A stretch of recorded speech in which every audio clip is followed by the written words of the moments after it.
భాష కన్నా తేనెలేదు, దినసేవ కన్నా తీర్థయాత్రయలేదు, దైవభక్తి కన్నా ధనము లేదు. మండలి వెంకటకృష్ణారావు గారి శత జయంతి అంటే ఒక గాంధేయవాదానికి జరుగుతున్న శత జయంతి, సహస్ర జయంతి, ఒక నిరాడంబర జీవనానికి జరుగుతున్నటువంటి సత్కారం. ఆదర్శాలని ఆరాధించడం కాకుండా ఆచరించినటువంటి సిద్ధాంతానికి జరుగుతున్న సత్కారం. ఒక వ్యక్తిత్వము క్రమ్మి వేసినది సాహో ఆంధ్రదేశమునే, ఒక వ్యక్తిత్వము క్రమ్మి వేసినది సాహో ఆంధ్రదేశమునే, ఒక సేవాధృతి పారద్రోలినది, ఒక సేవాధృతి పారద్రోలినదహో ఉప్పెన్లు తుఫానులన్, ఒక సేవాధృతి పారద్రోలినదహో ఉప్పెన్లు తుఫానులన్, ఒక భాషాకృతి వేషమయ్యే తెలుగై ఓంకారమై భువిన్, ఒక భాషాకృతి వేషమయ్యే తెలుగై ఓంకారమై భువిన్, ఒక కృష్ణాకృతి మండలిన్, ఒక కృష్ణాకృతి మండలిన్ శతజయంత్యుత్సాహమై దీపిలన్. భూమండలాన్ని వసుధ అంటారు తెలుగులో.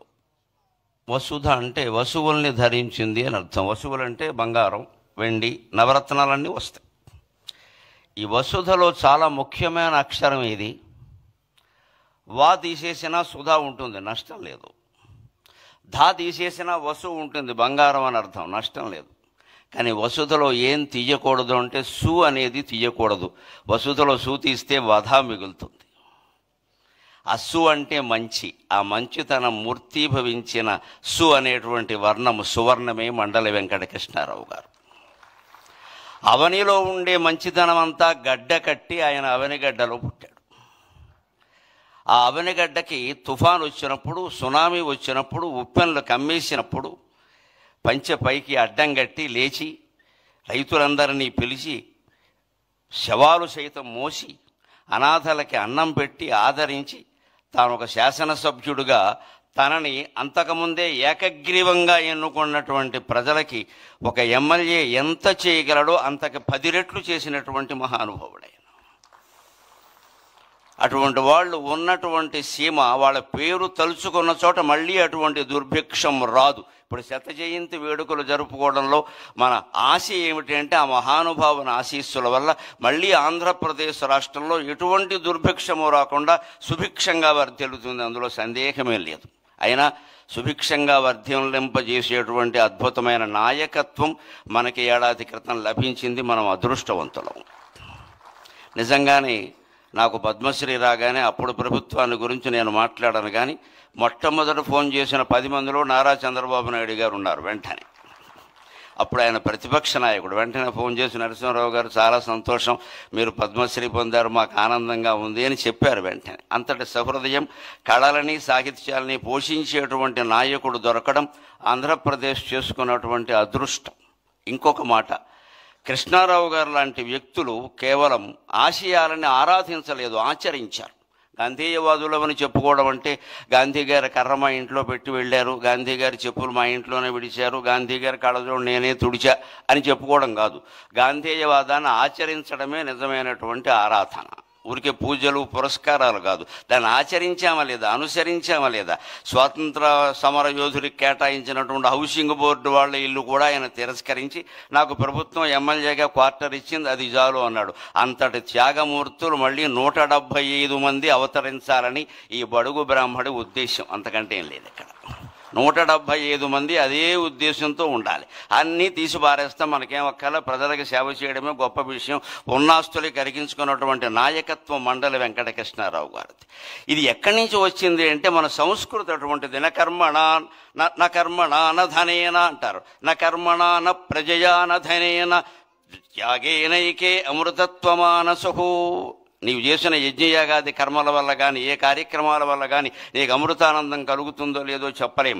నీ సంతానం వల్ల కూడా నీకు అమృతానందం కలుగుతుందో లేదో చెప్పలేం. సంతానం అంటే ఇవాళ ముందు సంతానం, తర్వాత సంతాపం, అనుమానమేం లే. ఫాలోడ్ బై డిన్నర్ అంటూ ఉంటారే, సంతానం ఫాలోడ్ బై సంతాపం. అంతకంటే లేనివాళ్ళు లేరని ఏడుస్తారు, ఉన్నవాళ్ళు ఉన్నారని ఏడుస్తున్నారు, అంతకంటే ఏం లేదు. ఈ సంతానం వల్ల నీకు అమృతానందం కలగదు. ఎన్ని 100 కోట్లు సంపాదించినా నీకు అమృతానందం కలగదు. త్యాగం చేస్తేనే అమృతానందం కలుగుతుంది. అది కృష్ణారావు గారి జీవితం. ఇట్టి ఈ క్రమశిక్షణకి ఎన్ని ఏండ్లు, ఇట్టి త్యాగానుభూతికి ఎన్ని ఏండ్లు, త్యాగమున అమృతత్వమునందుమనడి వేలేండ్ల సంస్కృతి ప్రాణమీవు, త్యాగమున అమృతత్వమునందుమనడి వేలేండ్ల సంస్కృతి ప్రాణమీవు. ఆయన భాషాభిమాని, కేవలం అభిమాని కాదు. ఆయన తప్పులు దిద్దేవాడు. ఓ మాస్టర్ అబ్బాయి కదా, గురువుగారు అబ్బాయి కదా, బుద్ధి చెప్పేవాడు, బుద్ధి తేనేమయ్యా అన్నాడు వేమన్న గారు. అందుకని ఆయన తప్పులు దిద్దేవాడు. టీచర్స్ డేని తెలుగులో గురువుగారి దినం అంటుంటే ఆ మాట ఏమిట్రా అన్నట్టు ఆయన. ఎందుకంటే దినం అనే మాట తెలుగులో ఎక్కడ వాడతారో అందరికీ తెలుసు. అందుకని ఎన్టీ రామారావు కూడా శ్రీకృష్ణ విజయంలో గొప్ప డైలాగు పెట్టించాడు ఆయన కావాలనే. ఆ దినమునకు మీరు రావాలను అంటే వెనగానే రామారావు గారు కృష్ణుడి వేషంలో ఉండి తద్దినమునకే రాగలము అంటాడు. అంటే నీకు తద్దినం పెడతానని అర్థం. అది అందులో విలన వేషం వేసిన రాక్షసుడికి తద్దినం పెడతానని, తద్దినమునకే రాగలనని రాయవాయ 2 అర్థాలు వస్తాయన్నాడు. భాషాభిమాని, భాషా పండితుడు కదా రామారావు గారు అంటే. అలాగే ఈయన కూడా అదే కాబట్టి గురువుగారి దినం అంటే ఏమిటి దీని? గురు పూజా మహోత్సవం అని మొట్టమొదట మార్చిన వాడు మండల వెంకట కృష్ణారావు గారు. భాషలో అటువంటి దోషాలు సరిచేయాలి మనం. మదర్స్ డే, ఫాదర్స్ డే కానీ తల్లి దినం, తండ్రి దినం అనకూడదు. మనకి దినాలు పెట్టి అలవాట్లేదు. ప్రతిరోజు తల్లిని గౌరవిస్తాం, ప్రతిరోజు తండ్రిని గౌరవిస్తాం. మనకి డేస్ జరుపుకోవడం మానేసి వాళ్ళ పుట్టినరోజు నాడు వాళ్ళ దగ్గర కూర్చుని పాదసేవ చేస్తే అది మాతృభాషా దినోత్సవం, మాతృదేవీ దినోత్సవం కూడా అవుతుంది. అటువంటి ఆదర్శాలన్నీ మనం స్వీకరిద్దాం. ఇవాళ మండల బుద్ధప్రసాద్ గారు కూడా తండ్రికి ముమ్మూర్తుల 100కి 100 పాళ్ళు ప్రతిరూపమైనటువంటి వ్యక్తి. వ్యాసభారతంలో అటువంటి వ్యక్తుల గురించి ఒక మాట చెప్తారు. అంగాద్ సంభవసి ఆత్మావై పుత్ర నామాసి, అంగాద్ సంభవసి ఆత్మావై పుత్ర నామాసి.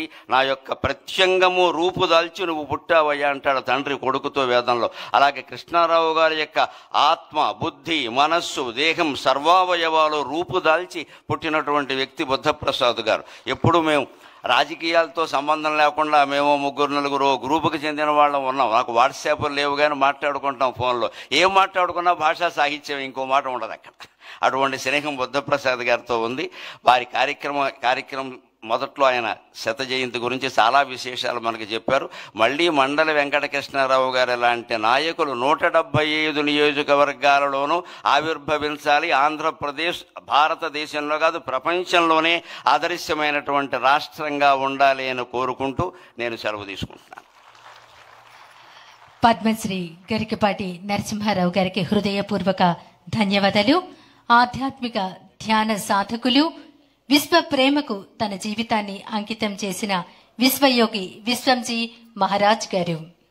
దేశకాలాలు దాటి దివ్య సందేశం ఇచ్చిన విశ్వయోగి పరమహంస, వాక్కులో వేదాల పరిమళాలు నింపిన ప్రబోధమూర్తి, విశ్వం ఒక కుటుంబమని వెలుగుపరిచిన ఆధ్యాత్మిక మూర్తి, అహంభావాన్ని దాటించి అందరితనాన్ని ప్రతి ఒక్కరిలో నింపి ఆరంజ్యోతిని వెలిగించిన తత్వవేత్త, భక్తిని బుద్ధితో భద్రపరిచిన యతిశ్రేష్ఠుడు, తన ఆంతరంగిక శక్తిని లౌకికానికి అర్పించిన యోగి పొంగవుడు, విశ్వాన్ని వీక్షించిన విశ్వమానవ దృష్టి విశ్వంజీ, మహిమ సత్యం శివం సుందరం.